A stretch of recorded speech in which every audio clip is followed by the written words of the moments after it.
Ici le philosophe jovialiste André Moreau. Vous commencez maintenant à connaître mon système de pensée, avec son épistémologie immatérialiste, son anthropologie jovialiste, sa métaphysique. Alors, ce soir, je veux vous introduire à ma pensée érotologique. C'est-à-dire que nous allons réfléchir sur la nature de la sexualité, mais non pas du point de vue du biologiste, mais du point de vue du philosophe.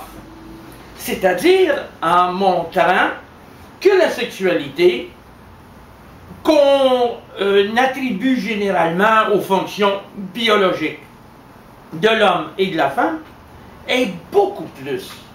Car au sein de notre conscience, où se constitue notre corps comme représentation, il y a ce que l'on pourrait appeler avec le sexologue belge Henri Van Lier une intention sexuelle.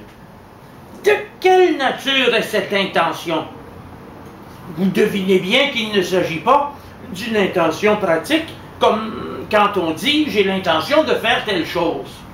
L'intention est une aptitude de la conscience à viser un objet spécifique, non pas tellement pour le connaître que pour le constituer. Alors, qu'est-ce qu'une sexualité constituée? Alors, c'est une sexualité qui ne répond plus nécessairement à la poussée de l'instinct. C'est une sexualité qu'on a remplie de conscience, dont on a fait dans notre vie une occasion de fête, de culture, de délibération et de joie. À ce compte, nous sommes très éloignés des vues de l'Église catholique qui oriente par nature la sexualité essentiellement à la reproduction. C'est la raison pour laquelle, dans l'enseignement catholique, il n'y a aucune vertu qu'on pourrait appeler érotisme.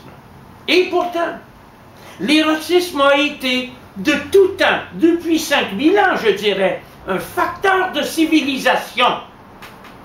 Votre sexualité est une expérience que vous pouvez modeler si elle dépend en partie seulement des organes génitaux.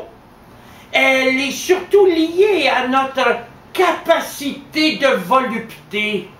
Est-ce que nous pouvons vraiment jouir de la vie, du monde?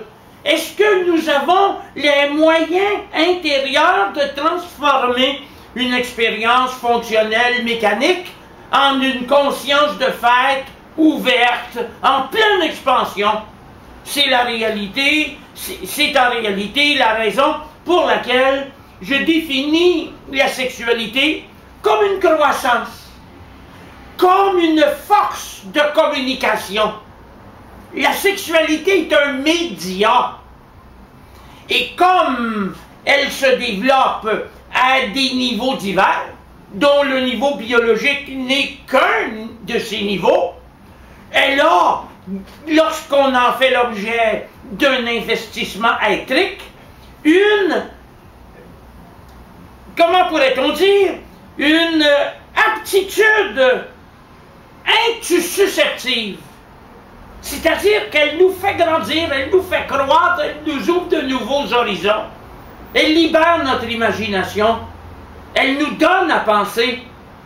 La sexualité, qu'on se le dise, c'est peut-être de la nature, mais c'est surtout de la culture. M'a-t-on compris?